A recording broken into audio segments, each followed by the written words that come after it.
박수를 치려면 힘차게 한번 다시 씁시다.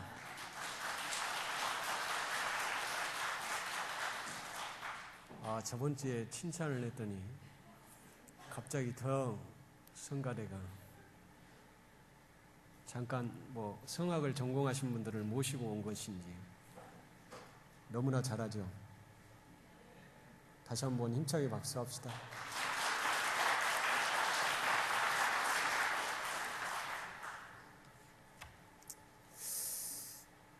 혹시 여러분이 똑바로 보고 싶어요라고 하는 복음성가를 아시는가 모르겠습니다. 똑바로 보고 싶어요. 아세요? 정말 아세요? 노래는 부르고 있지요. 그리고 왜 이 곡이 쓰여진지는 잘 모를 겁니다. 이 곡이 왜 어떻게 쓰여졌냐면 작곡자이자 작사가인 최원순 씨가 우연히 길가를 걷다가 한 지체를 보게 됩니다. 한 사람을 보게 돼요. 신호등에 서 있으면서 자기 몸을 제대로 가르지 못하고 갸우뚱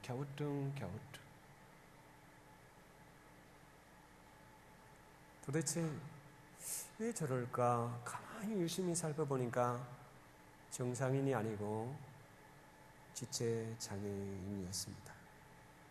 그 모습을 보고 영감을 생각나서 어쩌면 사람이 인간의 모습이 하나님 앞의 모습이 아닐까라는 생각을 하면서 이 곡을 짓게 되었다고 합니다. 똑바로 보고 싶어요, 주님. 온전한 눈짓으로. 똑바로 보고 싶어요, 주님. 곁눈질 하긴 싫어요. 똑바로 걷고 싶어요, 주님. 온전한 몸짓으로. 똑바로 걷고 싶어요, 주님. 갸우뚱하긴 싫어요. 하지만 내 모습은 온전치 않아 세상이 보는 눈은 마치 날 죄인처럼 멀리하며 애면을 하네요. 주님, 이 낮은 자를 통하여 어디에 쓰시려고 이렇게 초라한 모습으로 만들어 놓으셨나요? 당신께 드릴 것은 사모하는 이 마음뿐입니다. 이 생명도 달라시면 십자가에 놓겠으니 허울뿐인 육신 속에 참빛을 심게 하시고 가식뿐인 세상 속에 미랄로 썩게 하소서. 사랑하는 성도 여러분, 이 찬양을 여러분은 굉장히 많이 불렀을 거라고 합니다. 그런데 이 찬양이 지어진 것을 지켜보면서 어쩌면 인간의 모습이 온전치 않은데 자꾸만 온전한 것처럼, 그리고 또 뭔가 우리가 잘못하면서도 잘한 것처럼 그렇게 똑바로 걷고 있다는 착각에 빠져 있는지도 모르겠습니다. 그런데 그럼에도 불구하고 하나님은 여러분을 걷게 하시고 서게 하시고, 하나님이 원하는 것은 비록 비틀거리고 비록 몸짓이 없고 온전하지 못한 그런 모습이 나를 죽이고 나를 하지만 하나님이 요구하신 것은 하나님을 향한 이 마음뿐이라는 사실을 여러분은 기억하시길 주의 이름으로 축원합니다. 사실 여기에 서 있는 사람이나 여기에 있는 모든 우리가 실제적으로 하나님 앞에는 굉장히 많은 선물을 받고 살아가면서 살아가고 있습니다. 독일어로는요, 선물과 과제라는 단어가 동일한 단어에서 파생되었습니다. 그 단어는 뭐냐면 게벤이라고 하는 주다, 내어놓다라는 단어에서 동사에서 파생되어서 선물은 가베, 뭐라고요? 독일어 시간 가베, 이건 선물이라고 그래요. 근데 과제는 뭐냐? 아우프가베, 이건 과제란 말이에요. 문제다, 숙제다, 이런 말입니다. 두 단어는 어쩌면 곰곰이 생각해보면 인간의 삶과 깊은 관련성을 가진 듯 합니다. 그것은 인간의 기원의 문제와 인간의 책임의 문제를 동시에 포함하고 있는 단어라고 할 수 있겠습니다. 그것을 기독교적으로 해석해 보자면 기독교인의 삶이란 하나님으로부터 부여받은 선물이지만, 잘 들으세요. 하나님으로부터 부여받은 값의 선물이지만 또한 하나님과 더불어 살아내야 하는 과제를 가지고 있다는 것을 보여주는 측면이라고 할 수 있겠습니다. 여러분은 하나님 앞으로 선물을 받으셨습니까? 선물은 충분히 받으셨습니다. 그럼에도 불구하고 오늘날 우리에게 필요한 것은 뭐냐면 아우프가베, 그리스도인으로서 참된 책임감이라는 것을 우리가 가지고 있는가 한번 생각해 볼 때, 선물은 즐거워하는데 아우프가베는 왠지 무겁게 느끼는 것이 오늘날 크리스찬들의 삶이 아닐까 생각이 들어집니다. 우리의 삶은 하나님으로부터 선물을 부여받았다고 해서 무한한 자유의 삶이 아니라 적극적으로 삶의 책임을 감당해야 되는 모가치를 지니고 있는데, 이 모가치에 대해서 여러분은 얼마나 여러분의 삶 속에서 생각해 보셨는가요? 그런데 가제라는 단어 동사형을 다시 한번 해석해 보면 아우프게벤이라는 말입니다. 아우프게벤. 이걸 단어적 원어적 의미로 살펴보면 아우프는 뭐라고요? 위로라고. 게벤 내어놓다. 아우프게벤 위로 내어놓는 것이다. 즉 우리가 책임감 있게 살아가는 것은 사람을 위해서 내놓는 것이 아니라 뭐다? 하늘을 향해서 내놓는 것이다. 할렐루야. 하늘을 향해서 내놓아야 돼. 삶은 과제이지만 더 나아가 이를 향하여 내놓는 연습이기도 합니다.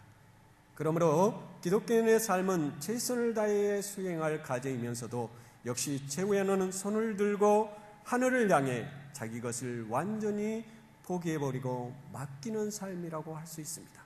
즉 다른 말로 위로 내어놓다라고 하는 말을 아우프게벤의 정확한 뜻은 포기하다. 뭐라고요? 포기하다. 끊임없는 삶 속에서 포기하는 삶. 끊임없이 세상을 살아가는 데 있어서도 포기하는 삶. 내가 가지고 싶지만 가지지 않으려고 하는 포기하는 삶.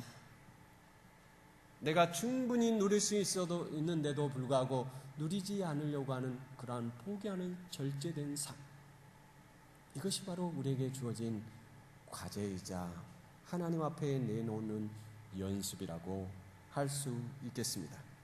그것은 내 존재만이 아니라 내 존재 밖에서 그분의 품 안에 있음을 고백하며 담담히 살아내는 용기, 그것이 삶을 사랑하는 자세라고 할 수 있겠습니다.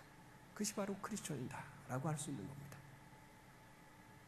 오늘 본 말씀에 보면 바울이 그렇게 시작합니다. 나는 어떤 사람이나 사람들에게도 난 것도 아니요 사람으로 말미암은 것도 아니요 오직 예수 그리스도와 그 죽은 자 가운데서 살리신 하나님의 아버지로 말미암아 사도된 바울. 즉 누구로부터 선물을 받으신 바울이라고요? 하나님으로부터, 예수 그리스도로부터 받은 선물된 사도. 잠깐 본문을 들어가기 전에 바울에 대한 이해를 좀 해볼 필요가 있습니다. 예전의 학자들은 바울의 신학을 지나치게 하나님의 절대적 은총이라는 관점에서 이해하는 경향을 가지고 있습니다. 물론 그것은 전적으로 틀린 이야기가 아닙니다. 일반적으로 바울의 신학을 이해하려면 은총이라는 관점에서 시작된 것이 맞습니다. 이유인즉 바울에 따르면 우리의 삶은 하나님으로부터 부여받은 선물이라는 기본적인 전제를 하고 있기 때문입니다.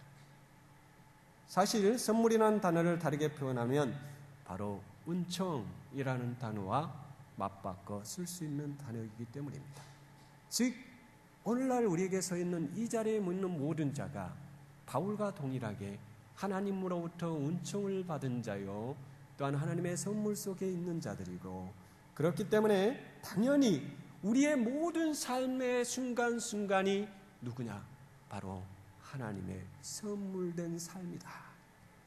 한순간, 내가 한 호흡, 내가 오늘 걷는 것, 내가 먹는 것, 내가 입는 것, 이 모두가 어쩌면 하나님의 은총인데 실제적으로 순간순간 그 은총을 잃어가 버리는 우리의 삶은 아닙니까? 아니, 은총마저도, 선물마저도 잊어가는 것이 우리의 신앙이라면 아홉갑의 과제는 언제 해결하겠습니까? 우리는 은총을 말하고 있음에도 불구하고 그 은총을 잃어버린 삶을 살고 있습니다. 예수 그리스도로 말미암아 라고 말하면서도 어느 순간 우리의 삶이 그것이 선물이라는 사실을 너무나 명백히 알고 있음에도 불구하고 그 선물을 온전히 지키지 못하고 있다는 겁니다. 아니, 선물마저도 지키지 못하는 거예요. 아니, 너무나 선물이 많아서, 너무나 충분해서 그것을 지켜가지 못하고 있는 겁니까? 어쩌면 너무 많아가지고 그것이 귀중한 줄 모를지도 모르겠습니다. 사랑하는 성도 여러분, 오늘 여러분이 다시 한번 회복하시길 바랍니다. 주님의 은총을 말입니다. 하나님이 늘 주셨던 그 은총이 여러분에게 회복되기를 주의 이름으로 축원합니다. 어느 순간 너무나 귀한 것들을 자꾸만 잃어갑니다. 아홉가베를 이야기하기 전에 우리는 한국교회가, 그리고 여기에 있는 우리가 하나님의 근하되 하나님의 거룩하신 은총을 잃어감으로 사도된 바울, 사도된 준석, 사도된 여러분,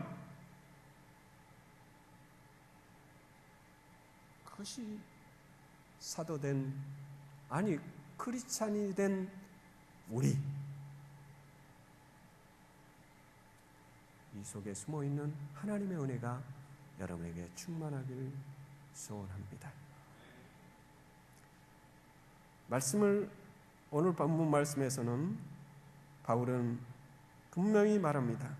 사람들에게서 난 것도 아니요 사람으로 말미암은 것도 아니요 오직 예수 그리스도와 그를 죽은 자 가운데서 살리신 하나님의 아버지로 말미암아 사도된 바울이라 소개하고 있습니다.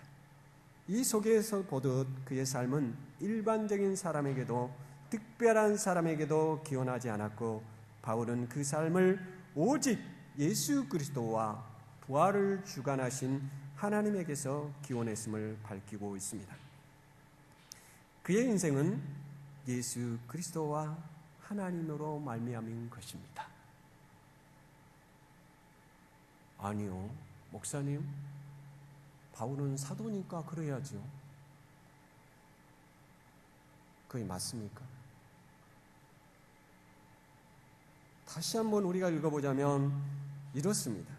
사람에게서 난 것도 아니요 사람으로 말미암은 것도 아니요 오직 예수 그리스도와 그를 죽은 자 가운데서 살리신 하나님의 아버지로 말미암아 목사된 준석이다.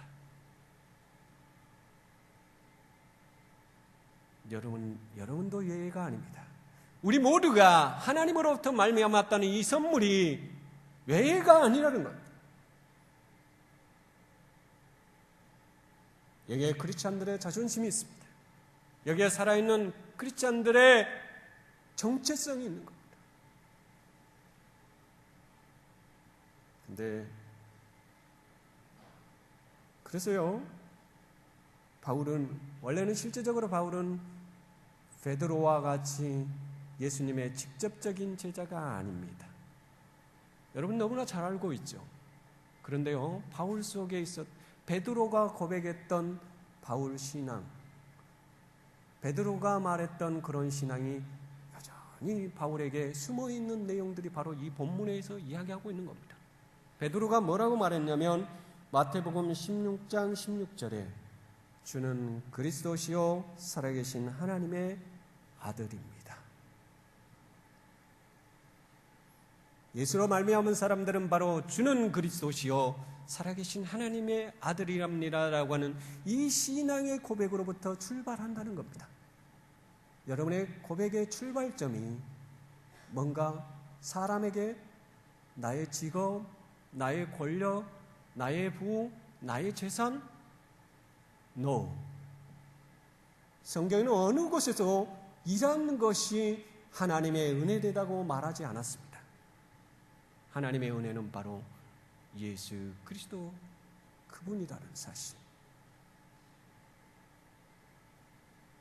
여러분의 삶이 예수 그리스도이기를 주의 이름으로 축원합니다. 주는 그리스도시요 살아계신 하나님의 아들입니다. 말하자면 사도 바울은 자신의 사도직 역시 베드로처럼 예수 그리스도와 하나님으로부터 온 것임을 밝히고 있는 셈입니다. 하나님의 선물을 받은 사도직을 수행하는 데 있어 절대적으로 필요했던 하나님의 은총에 의존하는 삶을 잘 보여주는 것이 바로 오늘 1절, 즉 가베, 선물이라고 하는 것을 가지고 있는 사람의 마음을 잘 표현하고 있다고 볼 수가 있겠습니다. 사도 바울처럼 우리도 신앙의 삶의 출발점이 예수 그리스도와 살아계신 하나님이기를 바랍니다. 앞선 이해는 은총의 견지에서 바울의 신학을 이해할 수 있는 부분이라면 2절과 3절은 바울에게서 그리스도인들의 삶을 말하고 있는 부분이라 할 수 있겠습니다. 다 같이 시작.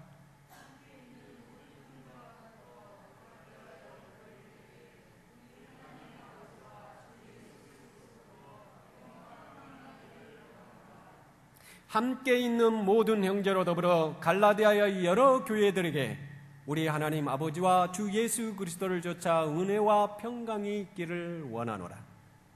본문은 하나님의 은총을 세상을 향해 그리스도인들이 어떻게 행하는가를 문제를 다루고 있다고 볼 수 있습니다. 아니 목사님 무슨 구절에서 그럽니까? 함께 있는 모든 형제라는 단어 속에 그것을 볼 수가 있습니다. 은총의 문제는 극히 하나님과 나 자신, 개인의 신앙적 고백과 깊이 관련이 있다면 은총을 나누는 방식에는 어떠냐? 공동체적이라는 겁니다. 믿으십니까? 공동체적이란 말은 뭐냐면 함께 있는 모든, 함께 있는이라고 하는 이 단어 속에 together, 함께 있는 형제들에게. 바울은 1절에서 하나님의 은총을 개인적으로 사도적 권위를 인정받은 데 사용했다면 그 은총을 바탕으로 한 삶은 공동체적으로 확장되어 있는 것을 볼 수 있습니다. 이때 사용한 호칭은 형제들이라는 말입니다. 굉장히 이것이 당시에 사용되었을 때 기독교를 굉장히 비난하는 단어이기도 하였습니다. 형제라고 하는 단어가. 왜 그랬냐면 당시 이방 종교 중에 호모섹슈얼을 가지고 있던 집단들이 일반적으로 서로 만나면 형제라는 단어를 사용했습니다. 그래서 로마 정부에서 기독교를 핍박할 때 이 형제라는 단어를 사용한 교회를 향해서 너희는 호모섹수얼 집단이다. 그래서 너희는 더 이상 사회적 무리와 문란을 행하기 때문에 너희들은 이 사회에서 제거돼야 된다. 그런데 기독교에서는 그러한 용어로 사용된 것이 아니었습니다. 바울의 단어 형제란 개인적인 신앙이 가족 공동체적 신앙으로 확장되는 연대성을 보여주는 단어라고 할 수 있겠습니다. 즉 말하면 개인적인 신앙이 사회 속에, 그 대신 원래 유대인들은 굉장히 가족 중심의 공동체를 굉장히 중요하게 여겼습니다. 즉 신앙을 가진다는 것, 그것은 뭐냐? 유대적으로 정확하게 형제라고 하는 단어를 사용한다면 그것은 바로 가족이다. 뭐라고요? 옆에 있는 지체를 봅니다. 가족이십니까?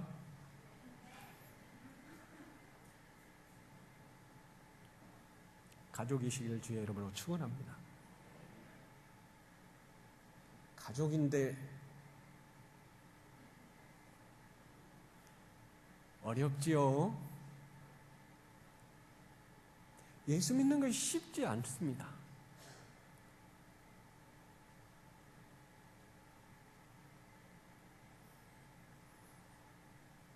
특히 이것은 바울의 신앙이 단순히 개인적인 은총에만 머물러 있는 것이 아니라 그리스도인들을 가운데 삶의 연대의식을 바탕으로 하고 있음을 짐작할 수 있는 용어라 할 수 있겠습니다.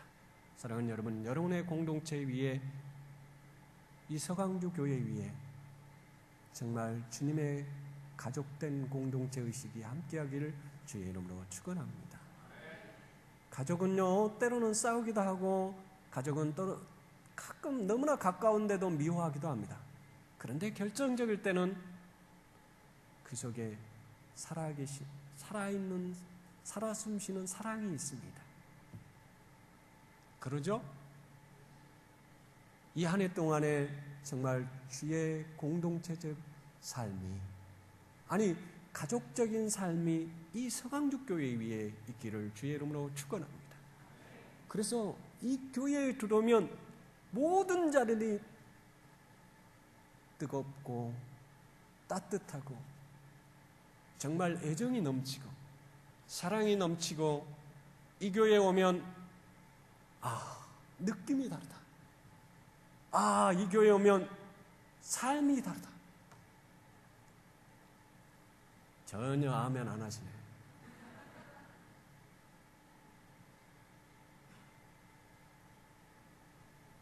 이 교회에 오면 악한 자들이 선해지고, 이 교회에 오면 날마다 남을 공격하려고 했던 사람이 날마다 남을 사랑하고,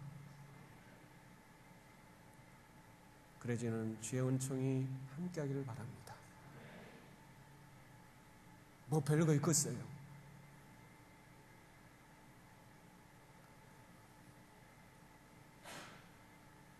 개인적인 신앙이든 가족 공동체 신앙이든 그 모두는 우리 하나님 아버지와 주 예수 그리스도로 말미암은 것입니다. 바울의 삶의 윤리성은 개인적인 차원을 넘어 공동체적 차원으로 넓혀져 있어 개인적인 신앙이 잘못되어 있으면 연대적인 책임을 져야 하는 문제입니다. 이러한 점에서 바울 신학에는 단순히 은총이 은총으로만 머물러 있는 것이 아님을 보여주고 있습니다. 따라서 우리는 바울을 생각할 때면 항상 하나님의 은총, 즉 은총의 박사인 것처럼 도식화시켜서는 안 됩니다. 물론 이때에도 하나님의 은총은 우리의 삶에 끊임없이 작용하는 일이기에 하나님을 의식하는 윤리가 되어야 합니다. 좀 어렵죠? 하나님을 의식하는 윤리가 되어야 됩니다.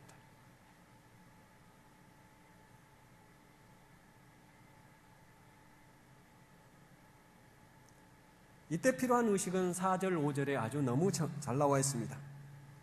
그리스도께서 하나님 곧 우리 아버지의 뜻을 따라 이 약한 세대에서 우리를 건지시려고 우리 죄를 위하여 자기 몸을 들이셨으니, 이 구절은 세상 속에서 삶이 쉽지 않다는 것을 드러내고 있습니다. 하나님의 편에서는 악에서 악한 세대란 믿음이 없는 세대를 말합니다. 그것은 하나님을 의식하지 않는 삶입니다. 이런 세대에서 믿음을 지켜나간다는 것은 쉬운 일이 아닙니다. 그때 필요한 의식은 하나님 아버지의 뜻을 따라 자기를 버리고 그리스도를 향하는 것입니다. 하나님의 뜻을 따라 철저하게 자기를 내어놓은 사건이 바로 예수 그리스도가 그 모범을 보여주는데, 그것이 바로 십자가의 사건입니다.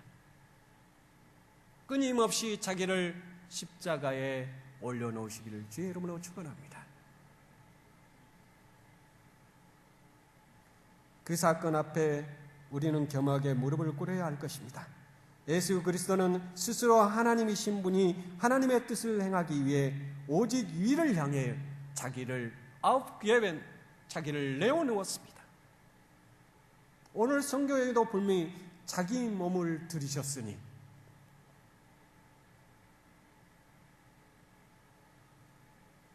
자기 몸을 들이셨습니다.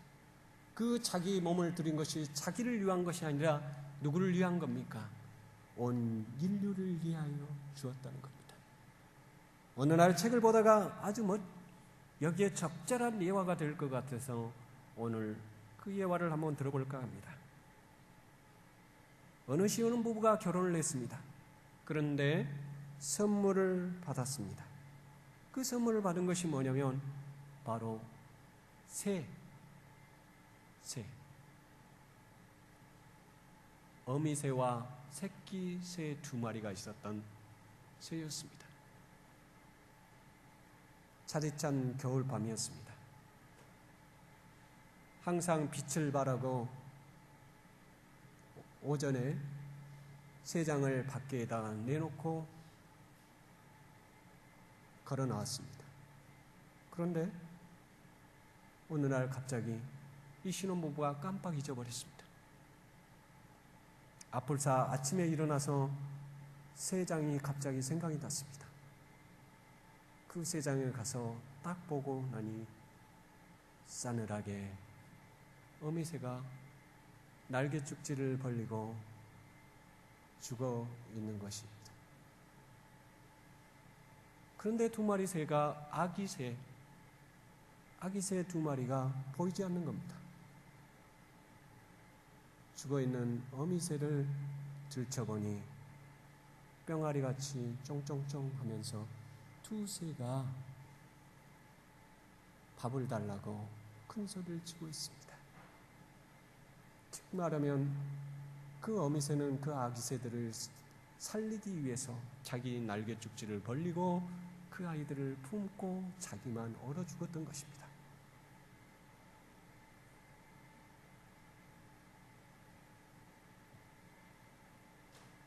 즉 어미새의 지극한 헌신은 육체로 둥지를 덮어 얼어 죽으면서 남은 생명들을 사랑한 기막힌 이야기였습니다. 어미새는 차가워지는 형광을 의식하며 무엇을 생각했을까요? 어쩌면 이것이 바로 예수 그리스도의 십자가에 죽으신 사건이 아닐까 생각이 들어집니다.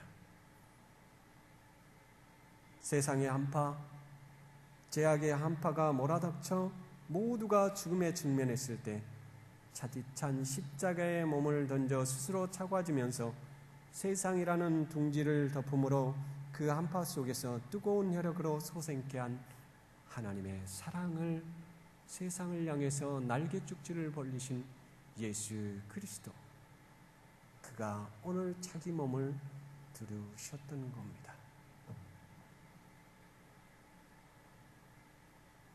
오늘 여러분이 그 십자가의 사건이 여러분의 사건이기를 주의 이름으로 축원합니다. 세상이 넉넉히, 아니 세상이 너무나 얼어버리고 추워서 너무나 갈 곳이 없는 사람이라 하더라도 여러분의 품이, 여러분이 펼치는 십자가의 사건이 세상에 많은 죽어가는 생명들이 살아나게 되는 역사가 정말 이 서광죽교회에 있기를 주의 이름으로 축원합니다. 어미새는 한 생명을 잃었습니다. 그러나 2마리의 새끼를 살렸습니다. 예수 그리스도는 한 생명을 버리고 온 인류를 구원하셨습니다. 바로 그런 넉넉한 사랑이 우리 서광죽교회 위에, 아니 그것이 하나님께서 지극히 인간을 사랑하셨던 아버지의 표현 방식이라 생각이 들어집니다. 이 사랑의 얘기는 바로 인간을 무목적적인 인간이 아니라 하나님의 계획으로 이루어 나가는 존재라는 놀라운 사실의 계획하심이 그 속에 있었다는 겁니다. 즉 예수 그리스도가 죽음으로 말미암아 그 죽음은 세상을 살리는 것이다. 즉 말하면 예수 그리스도로 말미암아 선물을 받은 우리가, 은총을 받은 우리가 죽음으로 우리가 조금 손해보므로, 우리가 조금 잘못된 것들을 행하지 않으므로 세상이 살아난다는 사실을 여러분은 기억하시길 주의 이름으로 축원합니다. 그렇기 때문에 크리스찬이 된다는 것은 어려운 일입니다. 예수는 오직 이를 향해 자기를 내어놓으셨지만 세상의 둥지를 완전히 덮으신 뜨거운 체온으로 우리를 보호하기에 충분한 사랑의 열기를 세상에 남겨두셨습니다. 그것을 의식하는 삶이야말로 우리가 오직 이를 향해 내어놓는 삶 앞에 서는 것이 아닐까요? 말씀을 마칩니다. 여러분,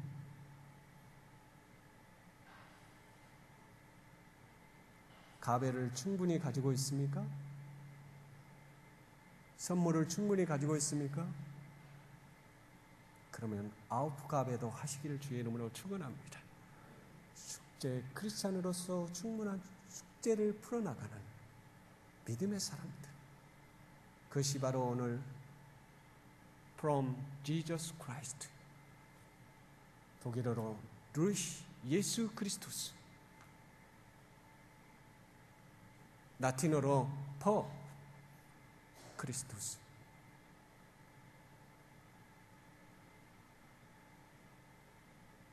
여러분이 그런 위대한 믿음의 사람들입니다.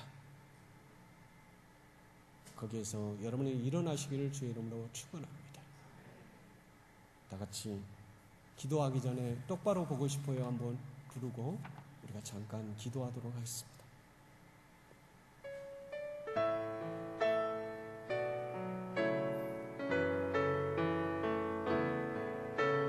똑바로 보고 싶어요.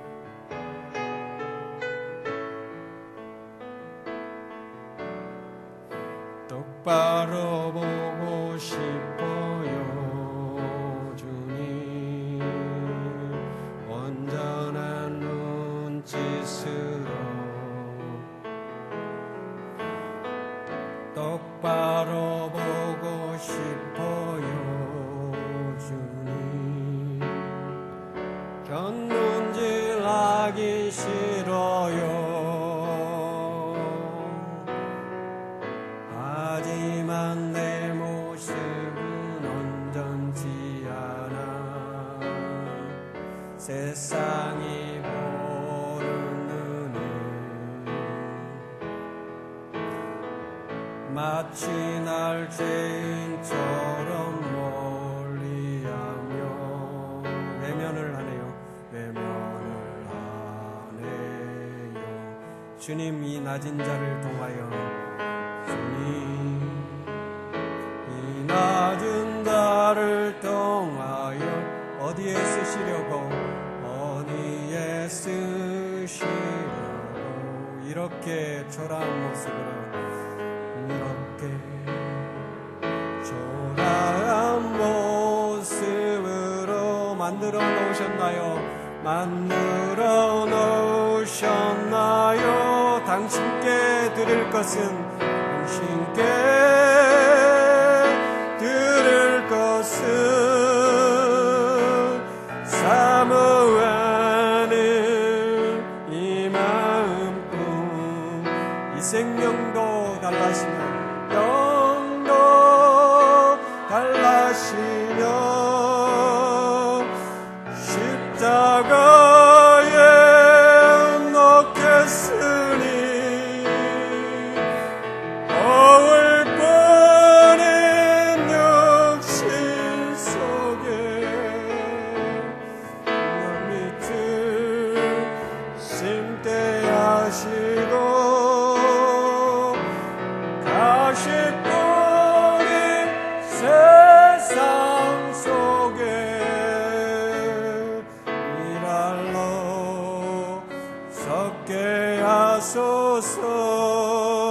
똑바로 걷고 싶어요. 똑바로 걷고 싶어요 주님, 온전한 몸짓으로 똑바로 걷고 싶어요 주님,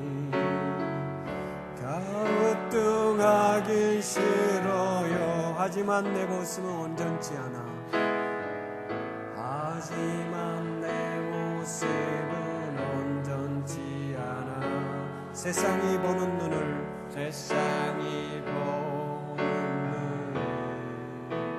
마치 날 죄인처럼 멀리하며 외면을 하네요. 주님이 낮은 자를 통하여 이 낮은 자를 통하여 어디에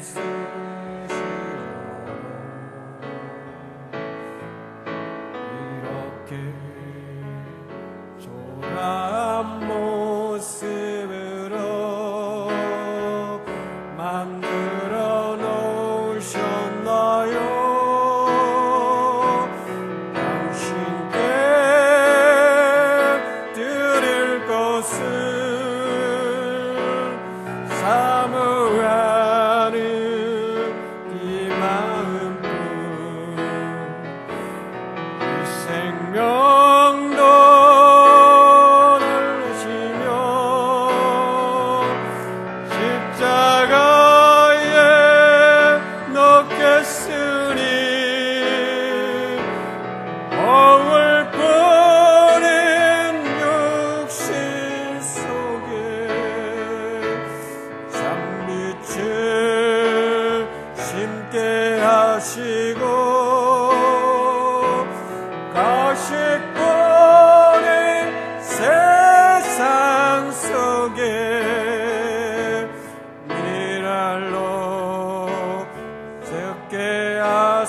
당신께 드릴 것은 당신께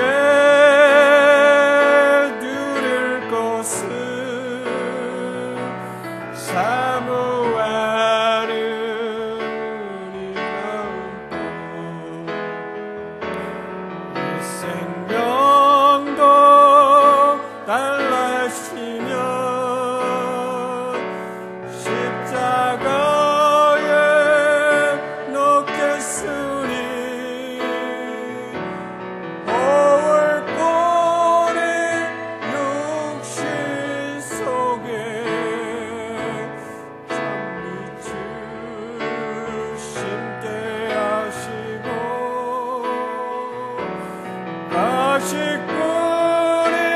세상 속에 일할로 섞게 하소서.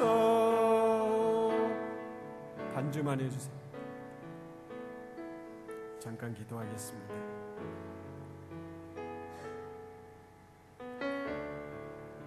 너무나 많아서 우리가 귀중함을 모르는 겁니까?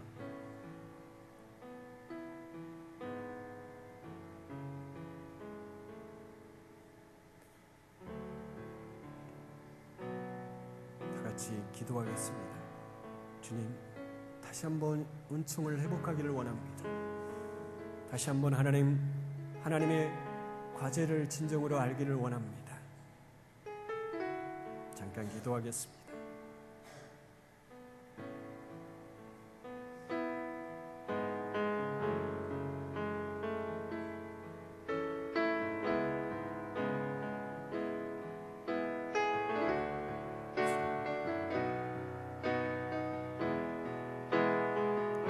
역사하시옵소서.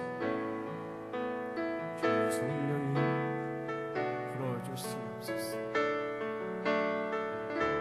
주의 성령이 하나님을 일깨워 주시옵소서.